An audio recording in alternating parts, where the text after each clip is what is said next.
আসসালামু আলাইকুম, this is Jubair Ahmed পলাশ। আজ কেমিস্ট্রি সিক্সথ চ্যাপ্টারের সেকেন্ড লেকচার। আজ আমরা তিনটি টপিক নিয়ে আলোচনা করব। প্রথম টপিক হচ্ছে দ্রবণের মোলারিটি বা দ্রবণের ঘনমাত্রা। সেকেন্ড টপিক হচ্ছে দ্রবণের লঘুকরণ। থার্ড টপিক হচ্ছে শতকরা সংযুক্তি। ওকে, তো আমাদের ফার্স্ট টপিক হচ্ছে মোলারিটি, যাকে এস দ্বারা প্রকাশ করা হয়। ক্লিয়ার? তো এই মোলারিটি জানার আগে আমাদের জানতে হবে দ্রবণ কি। ওকে, তো ইমাজিন এইটি একটি পাত্র যার মধ্যে আমরা পানি রাখছি। ওকে, তো কি রাখা আছে এইটাতে? পানি। এই পানির আয়তন হচ্ছে 960 মিলিলিটার। ওকে, আর এখানে আমরা একটু লবণ এড করতেছি, যে লবণ হচ্ছে সোডিয়াম ক্লোরাইড, যার ভর ধরো কত? 40 গ্রাম। ওকে, তো আমরা এই লবণ এই পানিতে অ্যাড করতেছি। তাহলে কি অ্যাড করতেছি স্যার? লবণ। যা অ্যাড করতেছি ওইটাকে বলা হয় দ্রবণ। আমি যেটি অ্যাড করতেছি ওইটাকে কি বলা হয়? দ্রবণ। যার মধ্যে অ্যাড করতেছি, কিসের মধ্যে অ্যাড করতেছি? আমি পানির মধ্যে। তাহলে পানিটা এখানে কি স্যার? দ্রাবক। তাহলে দ্রব আমি কোথায় অ্যাড করতেছি? দ্রাবকের মধ্যে অ্যাড করতেছি। যেটি অ্যাড করতেছি ওইটি দ্রব, যার মধ্যে অ্যাড করতেছি ওইটি দ্রাবক। এই লবণ এখানে অ্যাড করার পর যেটা তৈরি হবে ওইটাকে বলা হয় দ্রবণ। তাহলে এই দ্রবণের মধ্যে কি কি আছে? দ্রব আছে, আর কি আছে স্যার? দ্রাবক আছে। তাহলে দ্রবণ বলতে কি বোঝায় বলো? দ্রবণ হচ্ছে দ্রব প্লাস দ্রাবক। ক্লিয়ার? এখন আমরা কি জানি, 1 কেজি সমান প্রায় 1 লিটার হয়। তাহলে 1 গ্রাম সমান প্রায় 1 মিলিলিটার হবে। তাহলে দ্রবের ভর কত এখানে? 40 গ্রাম, যেটারে আমরা কি বলতে পারি? Almost 40 millilitre. এক্স্যাক্টলি 40 মিলিলিটার না, অলমোস্ট 40 মিলিলিটারের আশেপাশে। তাহলে দ্রব কত মিলিলিটার? 40 মিলিলিটার। দ্রাবক কত মিলিলিটার? 960 মিলিলিটার। তাহলে এখানে যে দ্রবণটা হবে, এই দ্রবণটা কত লিটার হবে স্যার? 1 লিটার। ঠিক আছে, তো মোলারিটি বলতে বোঝায় 1 লিটার দ্রবণের মধ্যে কত মোল দ্রব আছে।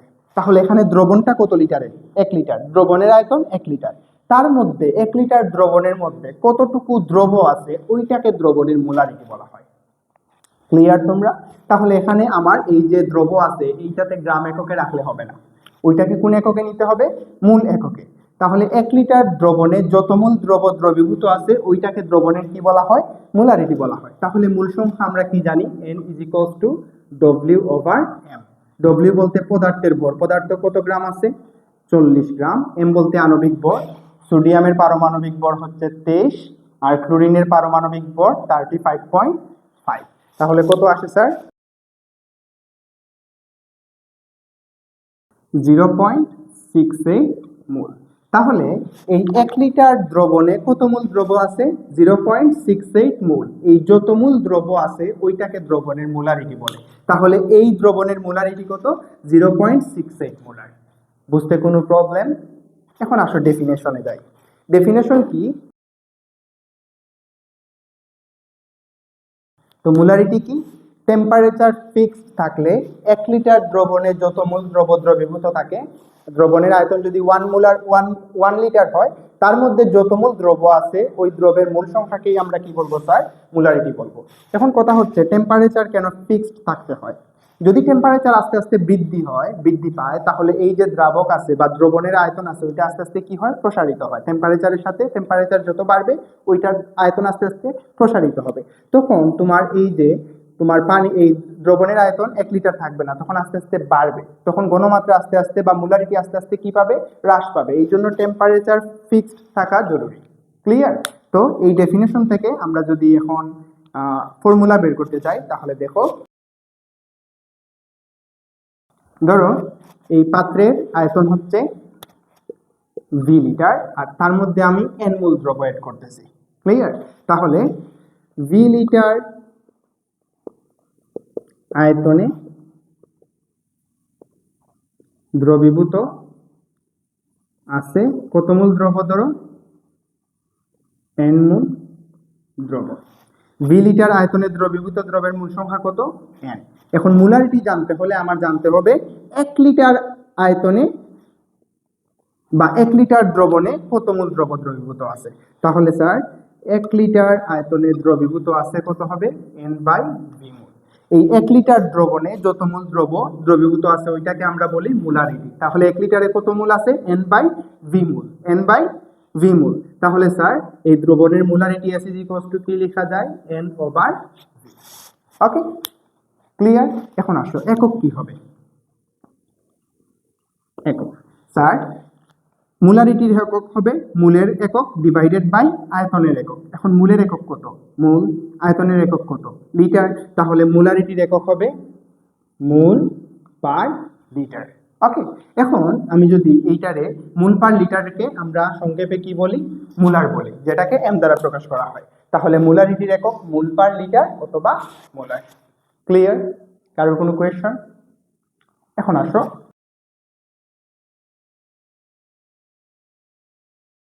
এই মোলার দ্রবণ বা 1 মোলার দ্রবণ বলতে প্রতি লিটারে 1 মোল দ্রব আছে, এইটাকে আমরা বলি 1 মোল পার লিটার। যদি প্রশ্নে বলে মোলার দ্রবণ তাহলে বুঝবা প্রতি লিটারে কত মোল দ্রব আছে? 1 মোল দ্রব আছে। এইটাকে আমরা কি বলি? মোল পার লিটারকে সংক্ষেপে বলা হয় মোলার। তাহলে মোলার দ্রবণ বলতে বোঝায় 1 মোলার দ্রবণ। এখন যদি প্রশ্নে বলে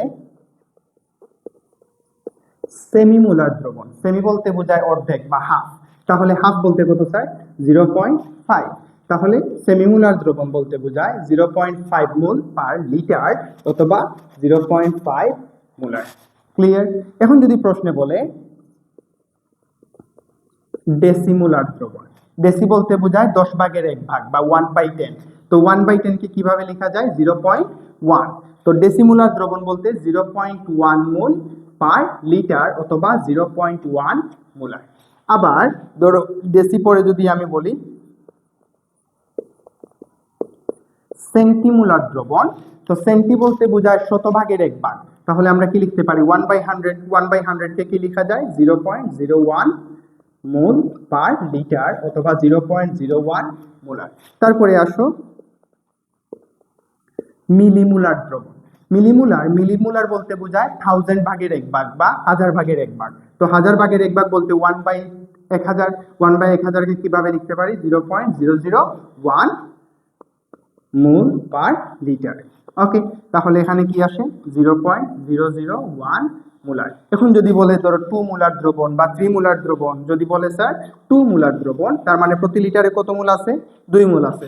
তাহলে 2 মোল পার লিটার অথবা 2 মোলার। তারপরে যদি বলে ধরো এক্স মোলার দ্রবণ, এক্স এর মান যাই মানে যে কোনো কিছু আসতে পারে 3, 4, 5, 6, তাহলে কি হবে বলো? এক্স মোল পার লিটার অথবা এক্স মোলার। ওকে, শেষ। সবাই খাতায় সুন্দর কইরা নোট কইরা ফেলো। ফার্স্ট ক্লাসে স্যার আমরা মূল সংখ্যার 3টা ফর্মুলা পাইছিলাম। n = কি পাইছিলাম? W/m। তারপর কি পাইছিলাম? n/na। তারপর STP তে কি পাইছিলাম? V/22.4। ওকে, তারপর দেখো আজ আমরা কি পাইছি? S = n/v। মোলারিটি সমান n/v। তাহলে n = কি পাবো বলো? S × v। তাহলে মূল সংখ্যা n = আরেকটা এড হইল S × ক্লিয়ার? তাহলে এখানে সবগুলার যদি পরিচয় লিখি, n = কি সংখ্যা স্যার? মূল সংখ্যা। তারপর w বলতে কি? পদার্থের ভর। ক্যাপিটাল M বলতে আণবিক ভর। তারপর n বলতে অণুর সংখ্যা। আর যদি এটা পরমাণু হয় তাহলে কি ডিফাইন করে? পরমাণুর সংখ্যা। ওকে, আর Na বলতে স্যার অ্যাভোগাড্রোর ধ্রুবক, যেটার ভ্যালু হচ্ছে 6.023 × 10⁻23। V বলতে এখানে আয়তন। কোন এককে স্যার বসাবা? লিটার এককে। যদি মিলিলিটার এককে থাকে তাহলে তুমি 1000 দ্বারা ডিভাইড করবা, 1000 দ্বারা ভাগ করলে ওইটা লিটার এককে যাবে। এখানে যে ভি আছে ওইগুলা কোন এককে বসাতে হবে? লিটার এককে বসাতে হবে। আর এস বলতে মোলারিটি। ওকে, সো এই ফর্মুলা যারা পারো তারা এই চ্যাপ্টারের 50% সলভ করতে পারবা এই একটি ফর্মুলা দিয়ে। n is equals to w over m, n over na, v over 22.4 R s into v। Clear? ওকে, আমরা সেম টাইপের বা এই ফর্মুলা দিয়ে একটা ম্যাথ সলভ করি, তাহলেই বুঝতে পারবা কিভাবে এই প্রবলেমগুলো সলভ করতে হয়। ধরো এটি একটি পাত্র যার মধ্যে আছে 400 মিলিলিটার সেমিমুলার H2SO4। তো প্রথম প্রশ্ন কি আসতে পারে? H2SO4 পরিমাণ কত? ঠিক আছে, তারপরে এসটিপিতে ওই পরিমাণ H2SO4 এর আয়তন কত হবে? ওকে, ওই পাত্রে কতটি H2SO4 অণু আছে? ক্লিয়ার? তো এখানে তিনটি কোয়েশ্চন দিছি সিমিলার টাইপে, আর অনেকগুলো কোয়েশ্চন বানানো যাবে। এখন দেখো তোমার প্রথম কি প্রশ্ন, H2SO4 এর পরিমাণ কত? আগে দেখো কি কি দেয়া আছে। প্রথমে 400 মিলিলিটার যেটা পাত্রের আয়তন দেয়া আছে বা H2SO4 এর আয়তন দেয়া আছে, আয়তনের একক কি স্যার? V। তো এখানে কি আছে? 400 মিলিলিটার। তুমি যদি ফর্মুলা ইউজ করতে চাও তাহলে তার একক কোন এককে নিতে হবে? লিটার এককে। তাহলে কি দ্বারা ভাগ করবা? 400 ডিভাইডেড বাই 1000, তাহলে কত আসবে স্যার? 0.4 লিটার। ক্লিয়ার? যখনই তোমার প্রশ্নে আয়তন মিলিলিটার এককে দেয়া থাকবে তুমি ওইটাকে পূর্বে লিটার এককে কনভার্ট করবা। আর কি দেয়া আছে? সেমিমুলার দ্রবণ, একটু আগে দেখাইছি তোমাদের। সেমিমুলার বলতে তার মোলারিটি কত স্যার? 0.5 মোলার। ঠিক আছে, তার মোলারিটির ভ্যালু দেওয়া আছে সেমিমুলার। সেমিমুলার বলতে 0.5 মোলার। এখন আসো কি চাইছে? H2SO4 এর পরিমাণ কত? পরিমাণ, পদার্থের পরিমাণকে কি দ্বারা প্রকাশ করা হয়? W দ্বারা। তোমরা কি জানো? N is equals to W by M, আবার N is equals to জানো S into V। তাহলে আমরা কি লিখতে পারি? W by M over S into V। Total formula কি ছিল? N is equals to W by M is equals to N by Na is equals to V over 22.4 is equals to S into V। তাহলে দেখো W by M ও N এর value, S into V ও কার মান sir? N এর মান। তাহলে আমি W by M সমান কি লিখতে পারি? S into V। তাহলে W by M is equals to S into V। তাহলে দেখো তো স্যার, W বলতে পদার্থের পরিমাণ বের করব, M বলতে আণবিক ভর। দেখো H2SO4 হাইড্রোজেনের পারমাণবিক ভর কত? 1। কয়টি হাইড্রোজেন আছে? 2টি। সালফারের পারমাণবিক ভর কত স্যার? সালফারের পারমাণবিক সংখ্যা হচ্ছে 16, জোড় হলে জাস্ট ডাবল হয়, তাহলে পারমাণবিক ভর হবে কত? 16 এর ডাবল, 32। অক্সিজেনের পারমাণবিক সংখ্যা হচ্ছে 8, তাহলে অক্সিজেনের পারমাণবিক সংখ্যার কি হবে? Just double. 8 যেহেতু জোড় সংখ্যা, তাহলে কত হবে? 16। এখানে অক্সিজেন কয়টা আছে? 4টি, 4 দ্বারা মাল্টিপ্লাই করবা। Okay, is equals to S into B. S বলতে কি? মোলারিটি কত স্যার? 0.5 ইন্টু ভি, ভি বলতে আয়তন, আয়তন কত স্যার? 0.4। এখন দেখো এই টোটাল টার্মটা এখানে ভাগ আকারে আছে, এই টোটাল টার্মের ভ্যালু কত আসবে? ক্যালকুলেট করলে এই টোটাল টার্মের ভ্যালু আসবে 98। এখানে 0.5 ইন্টু 0.4, তাহলে W ইজ ইকুয়ালস টু কত আসবে স্যার? 0.5 ইন্টু 0.4 ইন্টু 98, তাহলে কত আসে?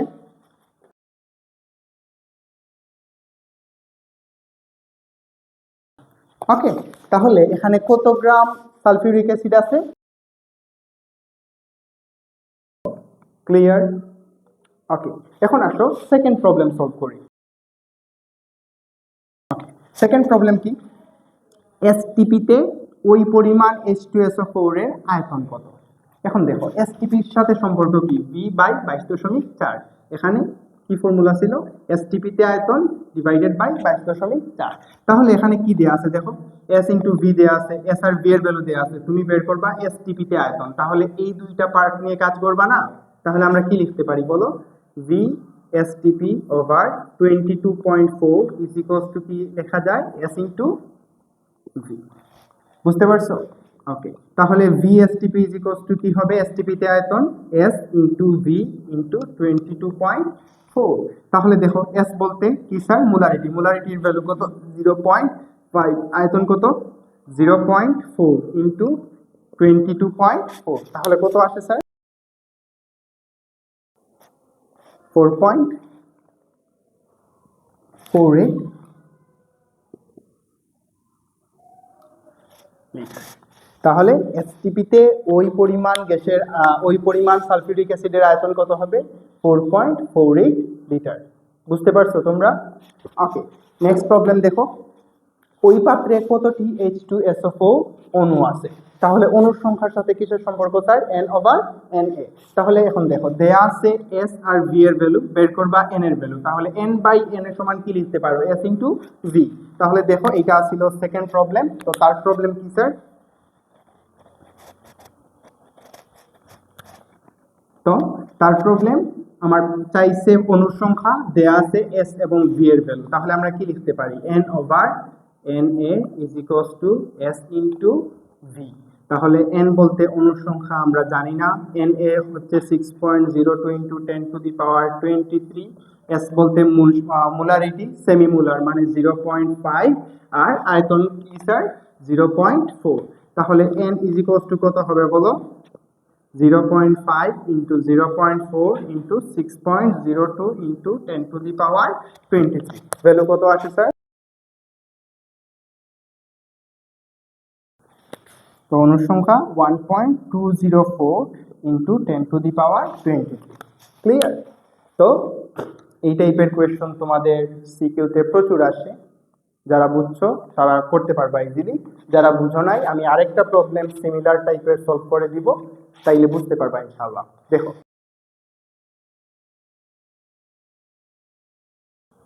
ওকে, ধরো এখানে আছে 65 গ্রাম ক্যালসিয়াম কার্বনেট।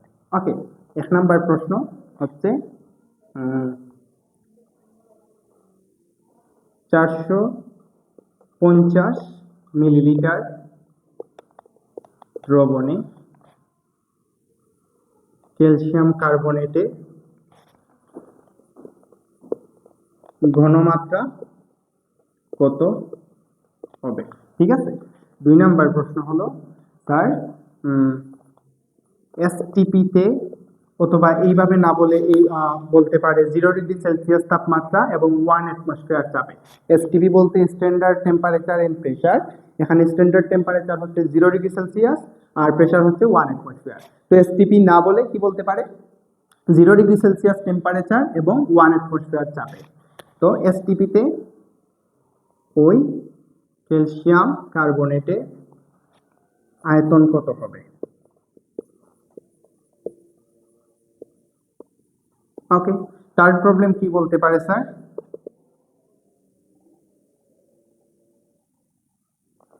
ক্যালসিয়াম কার্বনেটে অণুর সংখ্যা হিসাব করো। ওকে, তো দেখো প্রথম প্রশ্ন যদি সলভ করি, 1 নাম্বার কি দেয়া আছে? পদার্থের ভর এত গ্রাম ক্যালসিয়াম কার্বনেট। পদার্থের ভরকে আমরা কি দ্বারা প্রকাশ করি? ডব্লিউ। তাহলে ডব্লিউ ইজ ইকুয়ালস টু কত? 65 গ্রাম। এখন আসো আণবিক ভর, ওইটা কিভাবে বের করবা? টোটাল যতটা পরমাণু আছে সবগুলা পরমাণুর পারমাণবিক ভর যোগ করলে আমরা আণবিক ভর পাবো। তাহলে ক্যালসিয়ামের পারমাণবিক সংখ্যা কত? 20 জোড় সংখ্যা, তাহলে তার পারমাণবিক ভর হবে ঠিক তার ডাবল, পারমাণবিক সংখ্যার ডাবল। তাহলে তার পারমাণবিক ভর কত স্যার? 40 প্লাস কার্বনের পারমাণবিক সংখ্যা কত স্যার? 6। তাহলে জোড় সংখ্যা হলে পারমাণবিক ভর হয় ডাবলের সমান, তাহলে পারমাণবিক ভর কত হবে? 20। এখন আসো অক্সিজেনের পারমাণবিক সংখ্যা কত? 8। তাহলে তার পারমাণবিক ভর হবে 16। তাহলে দেখো 16। এখন এই অক্সিজেন কয়টি আছে? 3টি। তাহলে টোটালটা এড করলে কত আসবে জানো? 100। ওকে, তাহলে এখানে দেয়া আছে তার পদার্থের ভর 65 গ্রাম, আর তুমি আণবিক ভর বের করতে পারবা কত? 100। এখন আসো আমরা কি বের করব? প্রথমে কত মিলিলিটার? 450 মিলিলিটার। এখানে আয়তন দেয়া আছে 450 মিলিলিটার। তো এইটা যদি লিটার এককে নিতে হয় তাহলে কি করতে হবে স্যার? 1000 দ্বারা ডিভাইড করতে হবে, তাহলে কত আসবে? 4.5 লিটার। ওকে, এখন দেখো দ্রবণে ক্যালসিয়াম কার্বনেটের ঘনমাত্রা বের করব। ঘনমাত্রা বা মোলারিটি চাইছে। ঘনমাত্রা বলতে কি বোঝায়? মোলারিটি বোঝায়। তাহলে আমরা কিসের ভ্যালু বের করব? এস এর ভ্যালু বের করতে হবে। এস এর ভ্যালু দেয়া আছে ডব্লিউ এর মান। তাহলে আমরা কি লিখতে পারি? ডব্লিউ ওভার এম সমান এস ইন্টু ভি। এই দুইটা পার্ট একটা আরেকটার কি স্যার? সমান। আমরা এখন এই দুইটা পার্ট ইউজ করব। তাহলে কি লিখতে পারি? W over M is equals to S into V. W কত দেয়া আছে? 65, এম আণবিক ভর দেয়া আছে 100, এস এর মান জানি না, ভি এর ভ্যালু কত? 4.5। এখন এই 4.5 টা এখানে মাল্টিপ্লাই আছে, এই সাইডে আসলে ডিভাইড হয়ে যাবে। তাহলে কত হবে sir? 65, 100, 4.5 is equals to S. তাহলে দেখো তো অতএব S is equals to 0.14 molar. দ্রবণের ঘনমাত্রা বা মোলারিটির একক কি? মোলার অথবা মোল পার লিটার। তুমি মোলারও লিখতে পারো অথবা মোল পার লিটারও লিখতে পারো। একদম সিম্পল, মান বসালেই আনসার চলে আসে। এরপর দেখো সেকেন্ড যে প্রবলেম, এসটিপিতে ওই ক্যালসিয়াম কার্বনেটের আয়তন কত? তো এখানে দেখো এসটিপিতে আয়তন এইটা না, ভিএসটিপি ওভার 22.4। তাই এসটিপিতে আয়তন, এই ভিএসটিপির ভ্যালু বের করতে হবে। দেয়া আছে ডব্লিউ এর মান। তাহলে এখন কোন দুইটা পার্ট নিয়ে কাজ করবা? W over M is equals to VSTP by 22.4। তাহলে দেখো সেকেন্ড প্রবলেম যেটা আমার চাইছে, ভিএসটিপিতে তার আয়তন, এসটিপিতে তার আয়তন, মানে ভিএসটিপি আর কিসের ভ্যালু দেওয়া আছে? ডব্লিউ এর ভ্যালু। তাহলে কি লিখতে পারি? W over M is equals to V STP over 22.4। তাহলে ডব্লিউ কত স্যার? 65, আণবিক ভর কত? 100, এখানে ভিএসটিপি ওভার 22.4। তাহলে এইটা ডিভাইড আছে, এই সাইডে আসলে মাল্টিপ্লাই হবে। 65 into 22.4 over 100 is equals to VSTP।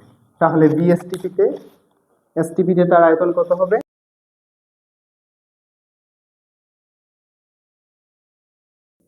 14.56 litre.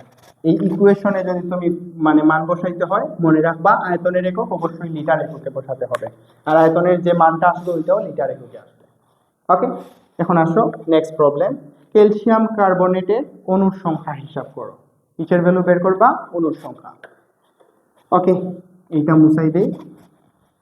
তার যে প্রবলেম স্যার, দেখো দেয়া আছে তার পদার্থের ভর বা ডব্লিউ এর মান বের করব কি? অণুর সংখ্যা বা এন এর মান। তাহলে এই দুইটা পার্ট নিয়ে কাজ করব আমরা। তাহলে কি লিখতে পারি? W over M is equals to N over N A. W বলতে পদার্থের ভর যেটা 65, এম বলতে আণবিক ভর যেটার মান কত?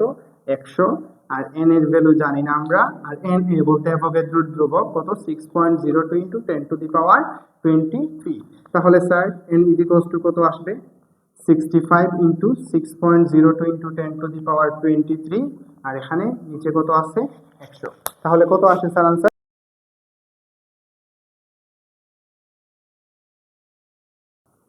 3.913 into 10 to the power 23।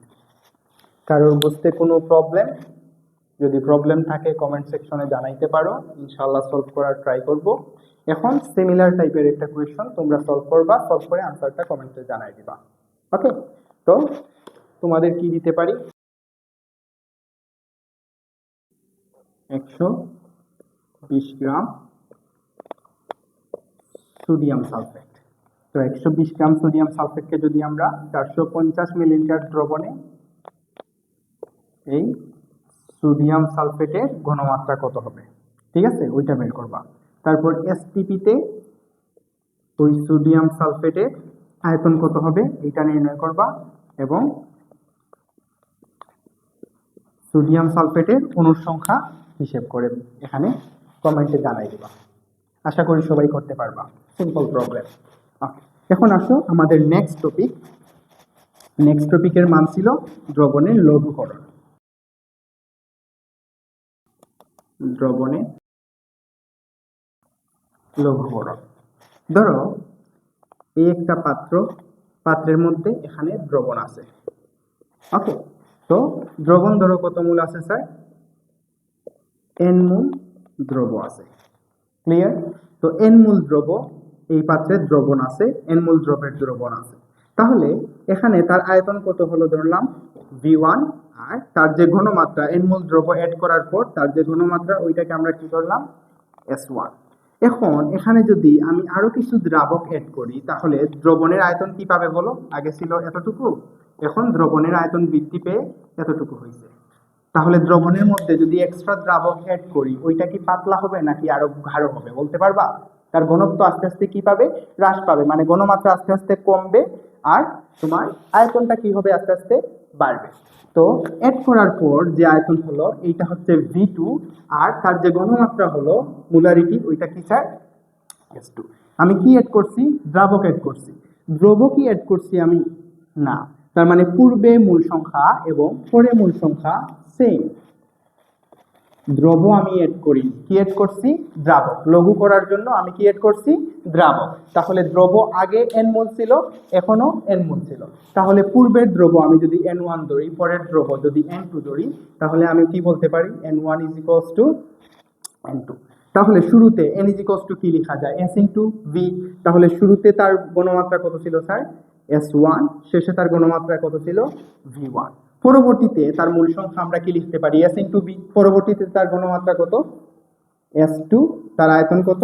v2। তাহলে দ্রবণের লঘুকরণের ফর্মুলা কি? s1 v1 is equals to s2 v2। অন্যভাবে যদি তোমাকে দেখাই, আমি যদি আয়তন আস্তে আস্তে বৃদ্ধি করি, দ্রাবক যদি আস্তে আস্তে বাড়ায়, তাহলে তার ঘনমাত্রা আস্তে আস্তে কি হবে? কমবে। ধরো তোমার একটা ড্রিঙ্কস এর মধ্যে তুমি বারবার পানি এড করতেছো, তাহলে ড্রিঙ্কস এর ঘনমাত্রা কি হবে? আস্তে আস্তে পাতলা হয়ে যাবে। তাহলে দেখো তুমি যত আয়তন বাড়াবা তার ঘনমাত্রা আস্তে আস্তে কি পাবে স্যার? হ্রাস পাবে। আর যদি তুমি আয়তন হ্রাস করো তাহলে তার ঘনমাত্রা আস্তে আস্তে কি পাবে? বৃদ্ধি পাবে। এই সম্পর্কটাকে বলি আমরা ব্যস্তানুপাতিক সম্পর্ক। তাহলে আমরা কি লিখতে পারি? v ব্যস্তানুপাতিক s। বলতে আয়তন বাড়লে তার ঘনমাত্রা হ্রাস পায়, আর আয়তন হ্রাস পেলে তার ঘনমাত্রা বৃদ্ধি পায়। এখন এই সম্পর্কে এই যে সমানুপাতিক চিহ্ন তুলতে হলে আমাদের একটা ধ্রুবক দিতে হয়। ধরলাম এই ধ্রুবকের ভ্যালু কি স্যার? কে। তাহলে s এই সাইডে আসলে কি হবে? s into v is equals to, বলতে সব সময় s আর v এর গুণফল একটা কি হবে স্যার? ধ্রুব সংখ্যা হবে। তাহলে প্রথমে s আর v এর গুণফল যা হবে, পানি এড করার পর বা দ্রাবক এড করার পর s আর v এর গুণফল সব সময় কি থাকবে? সেম। তো আমরা কি লিখতে পারি? s1 v1 is equals to s2 v2, বা এখান থেকেও তোমরা লিখতে পারো s1 v1 is equals to s2 v2। তো পূর্বে মূল সংখ্যা is equals to পরে মূল সংখ্যা। এই ফর্মুলা থেকেও আমরা এটা প্রুফ করতে পারি s1 v1 is equals to s2 v2। তো দ্রবণের লঘুকরণের ফর্মুলা কি?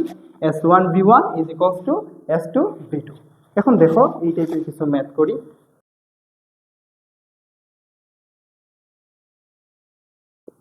পাঁচশো মিলিলিটার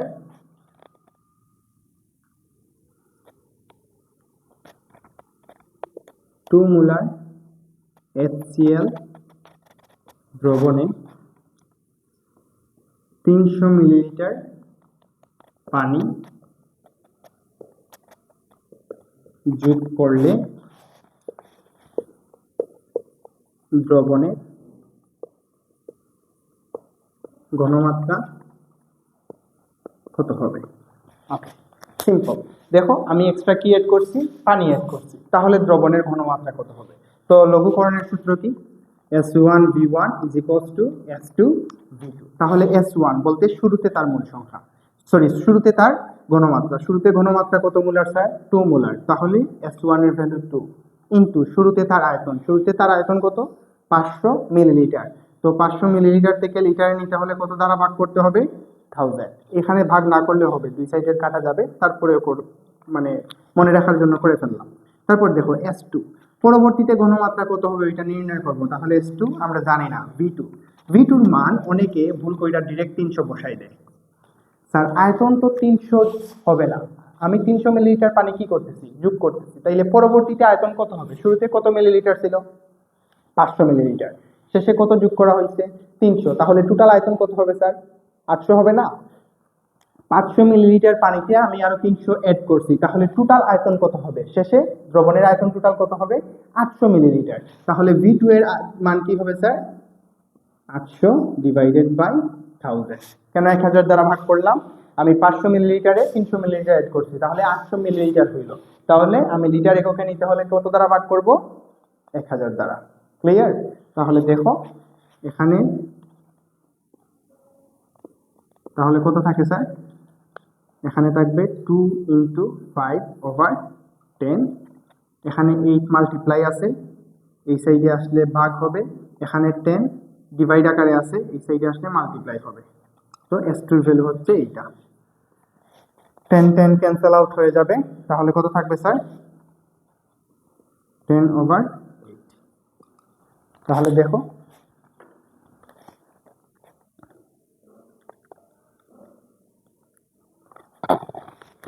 তো শেষে ঘনমাত্রা কত হবে? 1.25 মোলার। দেখো আগে ছিল 2 মোলার দ্রবণ, আমি পানি অ্যাড করার কারণে আমি এক্সট্রা যে আয়তন বৃদ্ধি করে ফেলছি, ঘনমাত্রা হ্রাস পাইছে। 2 মোলার থেকে কত হয়েছে? 1.25 মোলার। ঠিক আছে? তো তোমাদের একটা করতে দেই, তোমরা করো।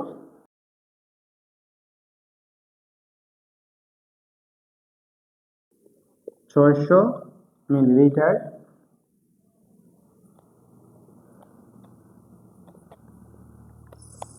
সেমিমোলার H2SO4 এর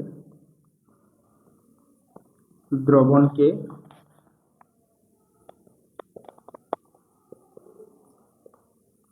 ডেসিমোলার দ্রবণে পরিণত করতে কতটুকু পানি যোগ করতে হবে? ঠিক আছে, এই প্রবলেমটা তোমরা সলভ করবা, সলভ করে কমেন্ট সেকশনে আনসার জানিয়ে দিবা। ওকে, এখন আসো নেক্সট টপিক। আমাদের নেক্সট টপিক ছিল খুবই ইম্পর্টেন্ট, শতকরা সংযুক্তি। ওকে, দেখো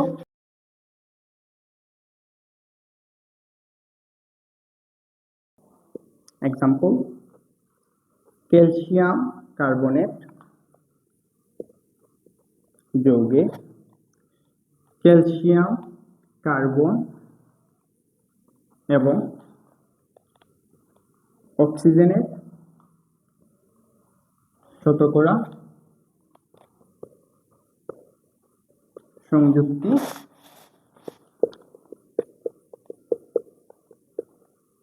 নির্ণয় করো। তো টপিকের নাম কি স্যার? শতকরা সংযুক্তি। এইটা বলতে বোঝায় এই যে যৌগ, এই যৌগের মধ্যে ক্যালসিয়াম আছে, কার্বন আছে, অক্সিজেন আছে, 3টা পরমাণু আছে। ক্লিয়ার? বা 3 টাইপের মৌল আছে। এই যৌগকে বাংলে আমরা 3 ধরনের মৌল পাবো, ক্যালসিয়াম পাবো, কার্বন পাবো, অক্সিজেন পাবো। এর মধ্যে ক্যালসিয়াম কত পার্সেন্ট আছে, কার্বন কত পার্সেন্ট আছে, অক্সিজেন কত পার্সেন্ট আছে, ওইটার পরিমাণ এই মেথডের মাধ্যমে বের করতে হয়। ঠিক আছে? যে এখানে শতকরা কতটুকু ক্যালসিয়াম, কতটুকু কার্বন এবং কতটুকু অক্সিজেন আছে। এখন দেখো এই যে ক্যালসিয়াম কার্বনেটের আণবিক ভর,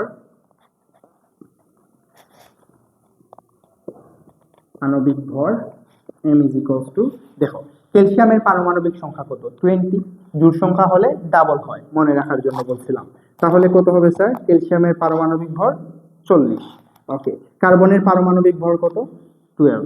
অক্সিজেনের পারমাণবিক ভর কত? 16। এখন অক্সিজেন টোটাল কয়টা আছে? 3টা। তাহলে এই ভরটা কার ভর? ক্যালসিয়ামের। এইটা কার? কার্বনের। এইটা কত স্যার? তোমার অক্সিজেনের। ঠিক আছে? তাহলে টোটাল এই 3টা যোগ করলে আমরা কত পাবো? 100। ঠিক আছে? তাহলে দেখো 100 গ্রামের মধ্যে ক্যালসিয়াম কত আছে? 40। তাহলে এই যে ক্যালসিয়ামের পরিমাণ কত পার্সেন্ট? 40%। কার্বন কত? 100 গ্রামের মধ্যে কার্বন কত গ্রাম আছে? 12 গ্রাম। তাহলে কার্বনের পার্সেন্টেজ কত স্যার? 12%। 100 গ্রামের মধ্যে কতটুকু আছে এটাকেই পার্সেন্টেজ বলা হয়। তাহলে কার্বন আছে 12%। এখানে অক্সিজেন দেখো, অক্সিজেনের একটা হচ্ছে 16 পারমাণবিক ভর, 3টা আছে, তাহলে 3 × 16 মিন্স 48। তাহলে অক্সিজেন কত আছে? 48%। ক্লিয়ার? তাহলে আমরা কিভাবে বের করবো স্যার? ধরো ক্যালসিয়াম এর শতকরা সংযুক্তি দেখো, যার বের করব উপরে তার ভর, নিচে টোটাল আণবিক ভর ইন্টু 100%। ঠিক আছে, তাহলে ক্যালসিয়ামের ভর কত এখানে 40। এখন নিচে টোটাল আণবিক ভর কত স্যার 100 ইন্টু কত পার্সেন্ট দিবা 100%। ক্লিয়ার? তাহলে 100 ক্যান্সেল আউট হয়ে যাবে, তাহলে কত পার্সেন্ট থাকবে 40%। আবার দেখো কার্বনের শতকরা সংযুক্তি, যার বের করব তার ভর উপরে ওই পরমাণুর ভর, কার্বনের পারমাণবিক ভর কত 12, তাহলে আছে 12 গ্রাম। নিচে টোটাল ভর কত স্যার 100 গ্রাম ইন্টু কত পার্সেন্ট 100%। 100 ক্যান্সেল আউট হয়ে যাবে, তাহলে কত পার্সেন্ট থাকবে 12%। তাহলে দেখো অক্সিজেন এর শতকরা সংযুক্তি, অক্সিজেনের ভর কত 3 ইন্টু 16 মিনস 48, নিচের টোটাল আণবিক ভর 100 ইন্টু 100%, তাহলে কত থাকবে স্যার 48%। একদম সিম্পল শতকরা সংযুক্তি নির্ণয় করা। ওকে, আরেকটা দেখাই তোমাদের।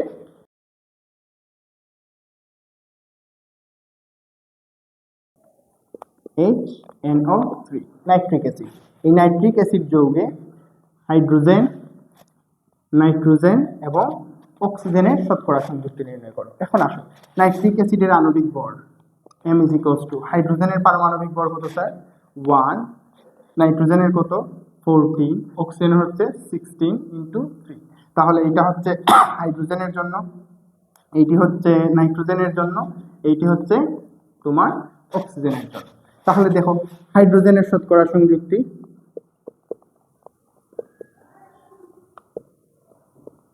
ওকে, তো শতকরা সংযুক্তি কিভাবে বের করতে হবে? যার বের করব উপরে তার ভর, নিচে টোটাল আণবিক ভর ইন্টু কত পার্সেন্ট 100%। মনে রাখবা ফর্মুলাটা।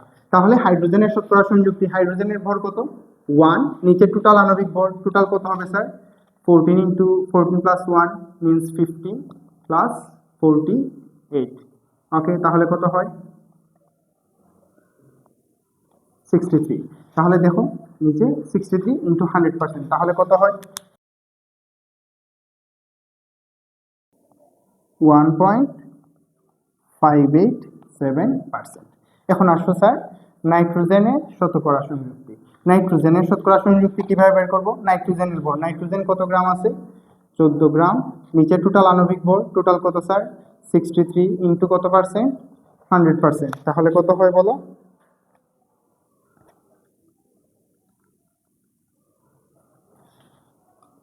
22.22%। এখন আসো অক্সিজেনের শতকরা সংযুক্তি, অক্সিজেনের শতকরা সংযুক্তি, এখানে অক্সিজেনের ভর, অক্সিজেন কত 3 ইন্টু 16 মিনস 48, নিচের টোটাল আণবিক ভর 63 ইন্টু 100%, তাহলে কত হয় স্যার 76.19%। এখন দেখো তুমি যদি এইটা এইটা আর এইটা যোগ করো তাহলে 100% হবে। তাহলে 100%-এর মধ্যে হাইড্রোজেন কত পার্সেন্ট আছে 1.587%, নাইট্রোজেন কত পার্সেন্ট আছে 22.22%, এবং অক্সিজেন কত পার্সেন্ট আছে 76.19%। ক্লিয়ার সবাই? ওকে, এখন তোমরা একটি বের করো।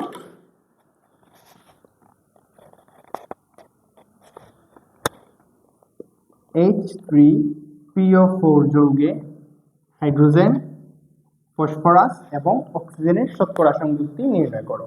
এই শতকরা সংযুক্তি বের করবা, বের করে আনসারটা কমেন্টে জানিয়ে দিবা, তাহলে বুঝতে পারবো তোমরা বুঝতেছো কি না। এখন আসো কেলাস পানির সংযুক্তি।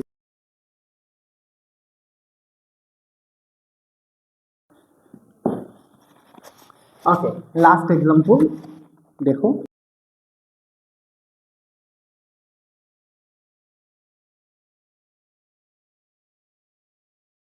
হাইড্রেটেড কপার সালফেট, যেটার আরেকটা নাম হচ্ছে তুতে।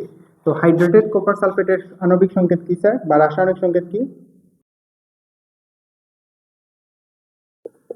হাইড্রেটেড কপার সালফেট, যেটার আরেকটি নাম হচ্ছে তুতে, এর রাসায়নিক সংকেত হচ্ছে কপার সালফেট আর 5 অণু পানি। ঠিক আছে, তার রাসায়নিক সংকেত হচ্ছে কপার সালফেট ইন্টু 5 অণু পানি। এইটা হচ্ছে হাইড্রেটেড কপার সালফেট বা টুথের রাসায়নিক সংকেত। এখন আমরা যদি স্যার শতকরা সংযুক্তি নির্ণয় করতে চাই তাহলে কি করতে হবে? তার আণবিক ভর বের করতে হবে। তাহলে দেখো আণবিক ভর, স্যার মনে রাখবা কপারের পারমাণবিক ভর হচ্ছে 63.5, তারপর আয়রনের পারমাণবিক ভর হচ্ছে 56। এইরকম ইম্পর্টেন্ট কিছু মৌল আছে যেগুলোর পারমাণবিক ভরটা মুখস্থ করে রাখবা। তো কপারের কত? 63.5। সালফারের পারমাণবিক সংখ্যা 16, যেটা জোড় সংখ্যা, তাহলে পারমাণবিক ভর হবে জাস্ট ডাবল। তাহলে কত হবে স্যার? 16 এর ডাবল হচ্ছে 32। তারপর দেখো অক্সিজেনের কত স্যার? 16, এখানে অক্সিজেন কত আছে? 4। ঠিক আছে, ওকে, প্লাস 5 অণু পানি। এখন আসো পানি, হাইড্রোজেনের কত স্যার? 1, হাইড্রোজেন কয়টি আছে? 2টি। অক্সিজেনের কত স্যার? 60। ক্লিয়ার? তাহলে এইটা হচ্ছে তোমার কপারের পারমাণবিক ভর, এইটা হচ্ছে সালফারের, এইটা হচ্ছে অক্সিজেনের। এখানে অক্সিজেন আছে, যখন তুমি শুধু অক্সিজেনের বের করতে বলবে তাহলে এই অক্সিজেন আর এখানের 5টি অক্সিজেনও কাউন্ট করতে হবে। আর এইটা হচ্ছে কার স্যার? পানি। তাহলে পানির টোটাল কত হয়? 16। তাহলে টোটাল কত হয় বের করো। এইটি হচ্ছে পানির ভর। তো 63 আমি ক্যালকুলেটর দিয়ে করে ফেলি।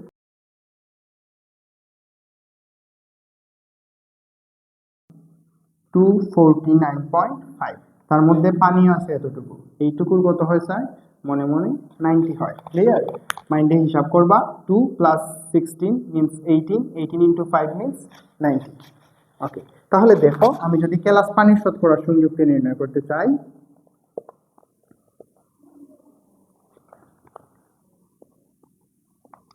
তাহলে কিভাবে বের করবা? যার শতকরা সংযুক্তি বের করবা তার ভর। কেলাস পানির ভর কত?